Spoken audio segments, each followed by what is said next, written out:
Yes, our next line of conversation is on the renewed hope agenda of Mr. President, which of course cut across different sectors of the economy. But today, we are focusing majorly on infrastructural development under the administration of Mr. Bola Ahmed Tinubu. In 2 years, or close to 2 years, of course, we know that Mr. President will be 2 years in office on the 29th of May, 2025. So what has been the journey so far in terms of improving the infrastructure of the country? We have joining us this morning, Jide Ologun. Jide Ologun is a lawyer and a PR consultant. It's a pleasure to have you. You're welcome. It's my pleasure too. Okay, let's start this way.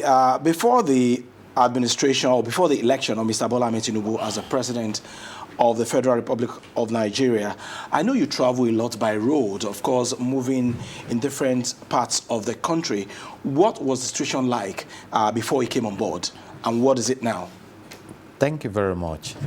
You know, I must start by laying the foundation that during the tenure of former President Muhammadu Buhari, he tried, making reference to the Lagos-Ibadan Express route, for instance, that is very close to us. And the President, Bola Ahmed Tinubu, promised to sustain that legacy of infrastructural development. But having mentioned such projects, there were serious complaints across the country too about bad roads, and at a point in time, even the petrol tankers were complaining that they couldn't move freely to supply fuel across the country. And one remarkable thing is that the present president, Bola Ahmed Tinubu, took the challenge and promised to embark on huge infrastructural development, particularly in terms of road, because if you even look at what the United Nations remarked, is that infrastructure is the backbone of any nation when you are talking about economic development and making life meaningful for the citizens. And with some bold steps he has taken, it's quite commendable, and which is transferring the challenges we have in that sector into, making the necessary intervention possible. For instance, as we speak now, you can see the bold project of the Lagos-Calabar Coastal Road.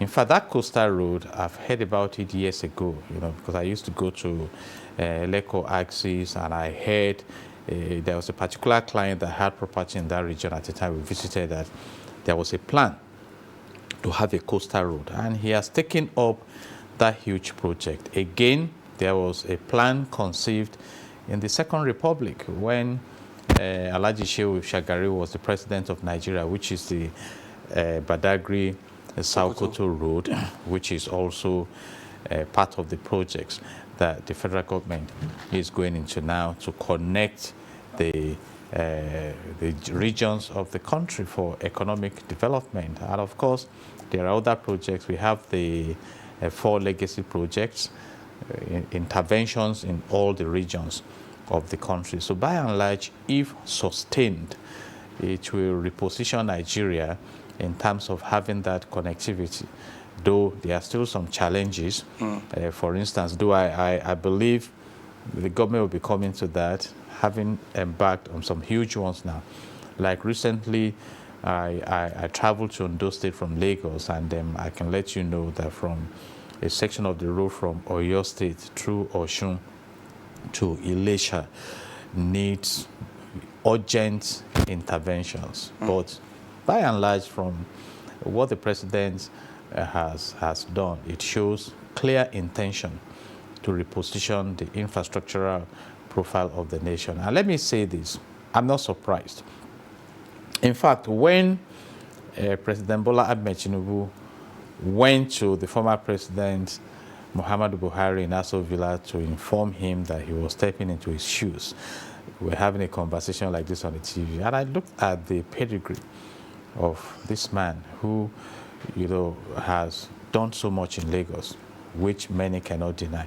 A particular one that struck me was this bar beach we used to visit, Madibelo, and the sea was almost wiping off the road. And this man just came with a huge vision and reclaimed that passed law and turned it to Atlantic City. You look at the BLT projects in Lagos, that some African countries are even coming to study the template. So, and we hope that this will be replicated. And he has taken up the bold step.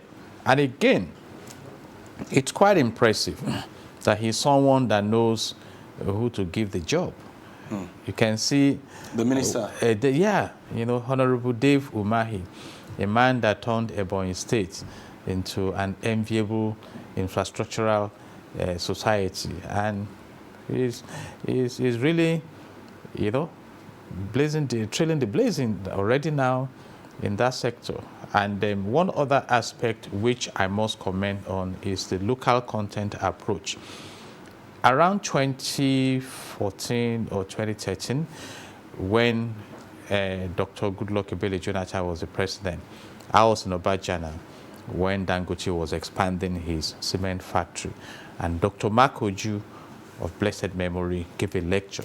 And he said during that lecture that the raw materials for producing cement in Kogi State could not be exhausted in 70 years. And that it's cheaper to construct roads with concrete than what asphalt and all those things. And that it's cheaper to maintain roads that are constructed with concrete. And that is what Honorable Dave Umai is embarking on now. So we are seeing a sustainable approach to infrastructural development in Nigeria, and we can only wish the president the best and his team. It's not going to be an easy task, but if sustained, particularly when they are not just limited to a particular section region, of the country, it's connecting the country together, and definitely it's going to open up the space for greater investments. So what's the connection now between the investment of this administration on road infrastructure and the problem of insecurity and the acceleration of our economic growth? Beautiful question. When you talk about infrastructure, you must also talk about superstructure, which is the human element. And that is a crucial one.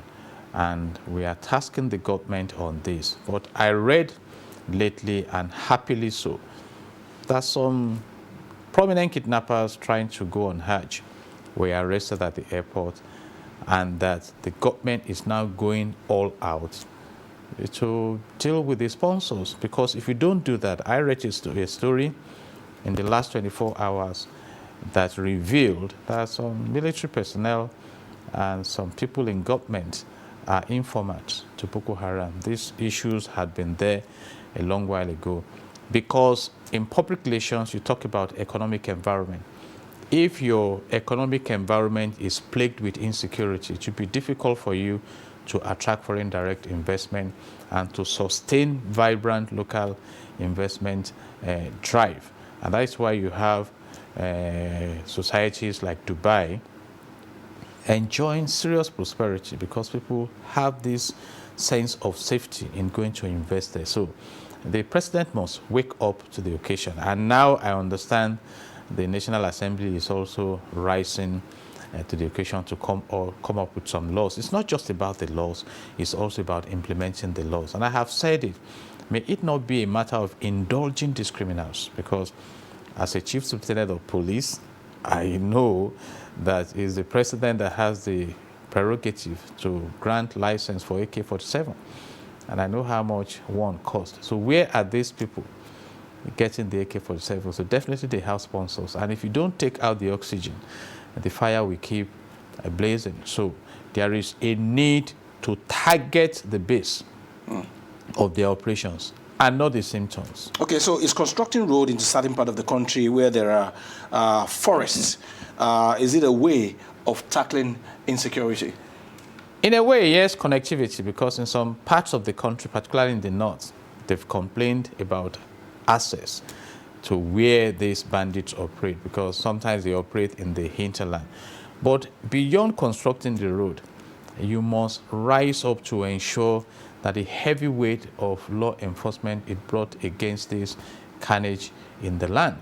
And I will use the reference point of the attack of the train between Kaduna and Abuja. I mean, the rail track is an express mobility track.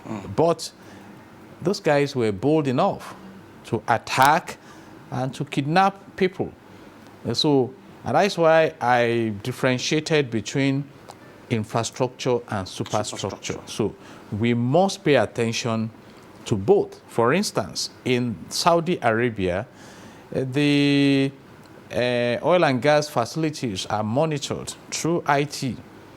You see, and you hardly hear about vandalism and things like that. So we must get serious. And I've suggested here now a way out. Why don't you fish out the sponsors of this terrorism against the land? And like I mentioned, the National Assembly also is coming up with bills. And I hope that will help, because beyond the laws, you must implement the laws. Okay. Bill against this oil theft in the country. So we have a cartel of people with international profiling who are behind this economic terrorism against the land. So, and that is why I respect the office of the president. By virtue of Section 5 of the Nigerian Constitution 1999 as amended, he's vested with the executive power, and he's also the commander-in-chief of the armed forces. So whatever he needs to do, I pray God grants him the wisdom to flush out the criminal elements, making Nigeria, listed as a country that has insecurity challenges at a high level. Okay, we have said so much about road infrastructure. Let's talk about other amenities under infrastructure. Would you commend this present government about investing in other infrastructure that will fast-track the development of the economy? We forgot to talk about rail as well. That is also germane when you mention infrastructure. Definitely. We have the one going on in the northern part of the country to connect cities. And let us also mention the introduction of compressed natural gas CNG as an alternative to the fuel because of the increase in the pump price of petroleum, because the president, as soon as he came into the office, removed subsidy, and the impact was massive on the citizens, hardship and things. So that is one, if well managed, that will help us and minimize the cost of living. Again, when you talk about infrastructure, we have hard infrastructure, critical infrastructure, soft infrastructure. You talk about the students' loan, which will also facilitate access to education for some who may not have that opportunity. And let me mention that under this dispensation, we read about the resuscitation of the Port Harcourt and Warri refineries, even though there are still some things to fine-tune. That's good news. And by extension, you don't just talk about the government-managed infrastructure. You also look in the direction of the private sector.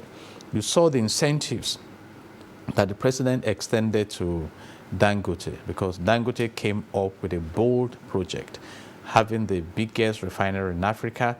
And what the president did was to give the instruction. The naira for give him, naira for crude oil. And when that, the first window wound up, the president also, through dialogue, instructed that it should continue to, and you can see that scaling down the price in that region. And I believe more refineries are coming up. So if you sustain all these efforts, before we know it, we should be singing new songs in Nigeria. And I must also commend his boldness. He's not denying the fact that it should be an easy road to travel. And again, I spoke about getting the right person for the job. Look at what is going on in Abuja. Even opposition is commending the rebranding of Abuja and the infrastructural development. And I don't know how the president just realized that, okay, put this person here. And you can see. So, and that is what we need really in this country. Get the right people, put them in the right place where they should be. Not minding the party affiliation. Exactly. Party affiliation is another discussion, because right now there's a huge migration to APC. I don't want to call it defection. And there must be something they are saying. So I see the president as a bold person. I mean, and of course, it took a bold person to step into the government arena with the state Nigeria was at that point in time. We can only wish him the best. You know, I love this country, and I hope these efforts are sustained. Because it's one other thing we should look at when you talk about economic development is when this Calabar Lagos Coastal Road opens up, you can imagine the level of allied development that will take place. You know, CNG stations, malls, new communities coming up, business opportunities, employment creation, and things like that. So when you have and I understand the Badagry Salkoto Road, we involve having to bore a tunnel through the lagoon. I want to see that. I want to see that. So, and if we sustain these efforts, then we are, like you brilliantly mentioned, we now look at creating that secured environment, because Nigeria is rich in resources, rich in population. In the global business environment, you look at population, over 200 million citizens. I mean, businesses, but those who are coming to invest also, they want to know how secure their investments will be in that society. Okay, it is one thing for this government to invest in different infrastructure.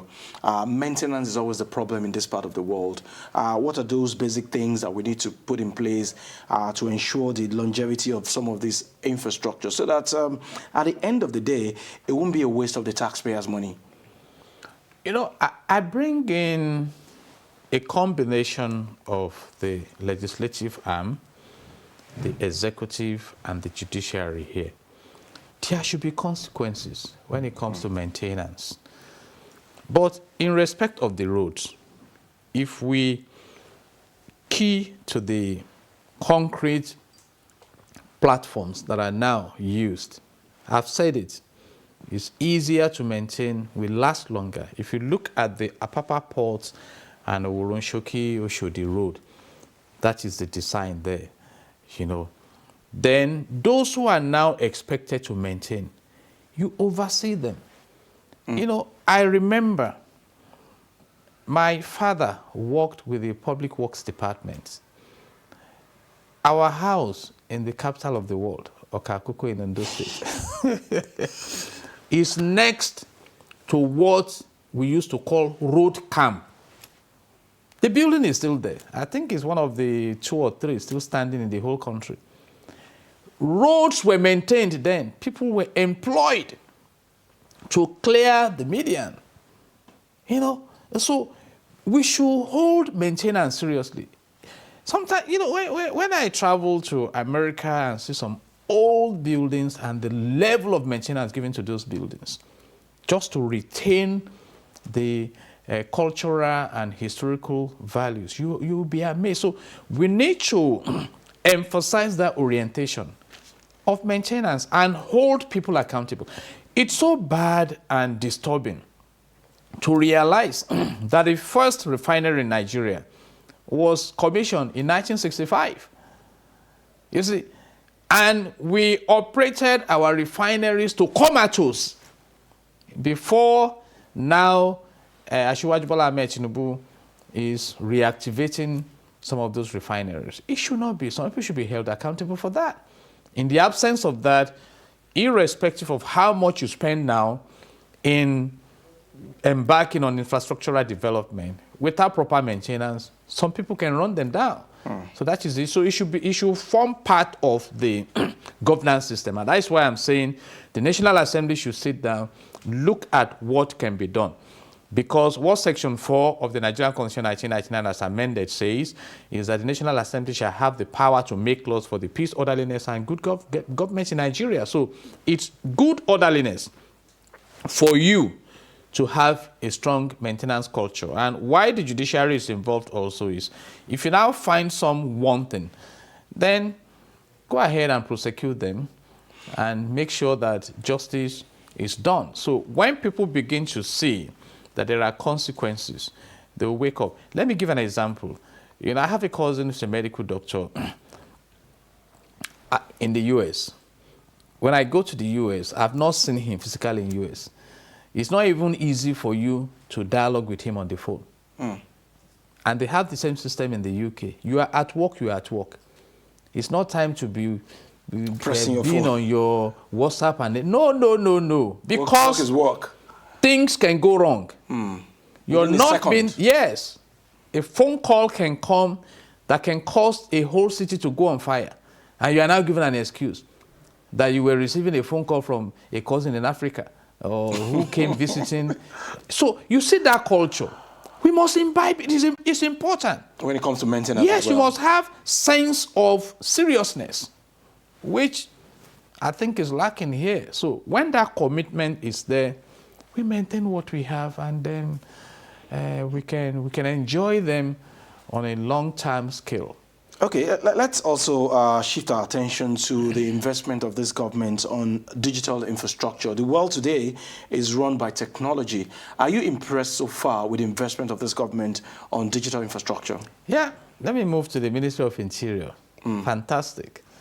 The minister is doing great, and it's from Akuko, you know. I know you're going to say that. You know, redefining how things are done in respect of applying for your passports, renewing, then at the airport also making it less physical in interactions, and you know, to catch up with the global experience. And I think we are doing well, and if that is escalated and sustained, it will be fantastic. And I also want to advise the government, this issue of national identity management must be seriously looked into. You see, you don't need to punish the citizens. If they should access a facility, it's part of the infrastructure, let them access it. I mean, does it take 1 year to register your BVN? The answer is no. So why should you be queuing at the gate of one NIN office at 5 a.m. and for 9 months you are still jumping around? And so we need not just to be efficient, but to be effective.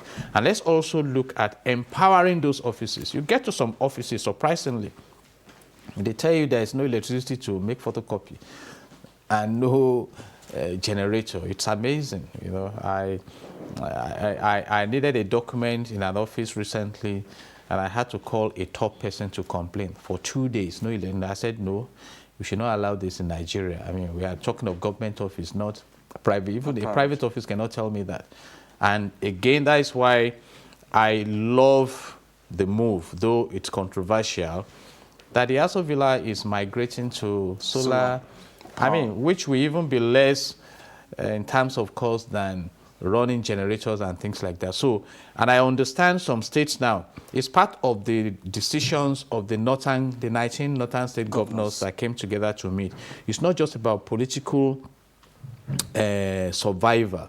It's also about empowering their society. And they are looking at generating, I think, about 3,000 megawatts of solar power in some, in the northern region. So if we put all this together and we have the ease of doing business, Nigerians are industrious.